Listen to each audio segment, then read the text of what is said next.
are playmaking off each other like that? How unique is it, and how challenging is it just to key in on one of them when both of them have it going like that? Yeah, it's a great duo. But their games really complement each other. You have one guy that's really can score in a lot of different ways. Another guy who's setting great screens or handoffs, and then if the ball gets back to him, he can get a bunch of people involved. And certainly at the beginning of the game, that kind of set the tone. But then from there, we lost a lot of physical 50-50 or ball in the air, ball on the floor battles throughout the course of the game. At key moments, when the moments could have been swing moments, they were coming up with those plays. You have to expect that, not losing the battles. You have to expect there to be elite talent in the finals, and both those guys are elite level talent. At our best version, we've find ways to overcome that, make it tough on them, and then certainly not lose the overwhelming majority of those physical battles, the 50-50 battles, the ball in the air, ball on the floor battles, and that made it too much to overcome. The dynamic of those two, but also getting all the extra, effort points. We're going to stay on the right side in the first row. Cooper Moore, headheat.com. They only took 18 threes, which is low for anybody. So was there an effort to take away the three-point line that maybe influenced what they were able to get done in the paint? No, I wouldn't even say that. They just pummeled us in the paint. They didn't really have to shoot threes. They had 60 in the paint. They probably shot over 65% at the paint at the rim. There wasn't a need to space the floor. We didn't offer much resistance, and a lot of those plays were relief points in transition that kind of gave them some separation, some cuts, some timely cuts, and then timely offensive rebounds that led to either buckets or free throw attempts, from there. I thought offensively we actually did get a lot of opportunities in the paint. I haven't seen the percentage. I don't have my glasses right now, but I would have to say our percentage at the rim or in the paint was pretty poor. Yes, you do have to credit their size and everything like that, but we've proven that we can finish in the paint. When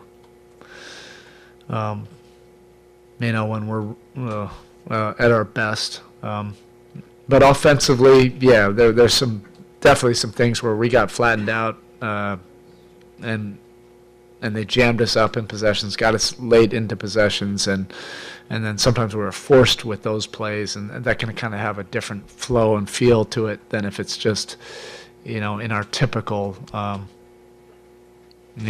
rhythm of our offense. First row in the middle. Hey, Spo, this is Will Giller from The Athletic. Throughout the playoffs, you talked about the confidence you guys have in the guys outside of Bam and Jimmy to produce and put up big numbers for you guys offensively. What do you think kind of made it difficult on those group of guys tonight? I just think sometimes for us, when we lose a lot of those physical battles, the effort plays, the loose balls, the rebounding battles, that's our identity. And sometimes that can affect the flow of the rest of your game. That's not an excuse. I think the thing that we've proven over and over and over is we can win and find different ways to win regardless of whether we have confidence, regardless of whether the ball's going in.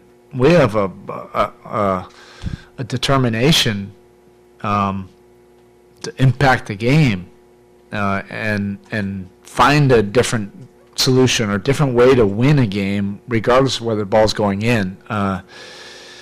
It felt like at times, some of those missed shots at the rim or in the paint, the makeable shots that we've made, the last several months or weeks, that affected a little bit of our whatever going down the other end. And that hasn't happened, a lot. I do want to get to the film because I'm not totally sure about that. It felt like that.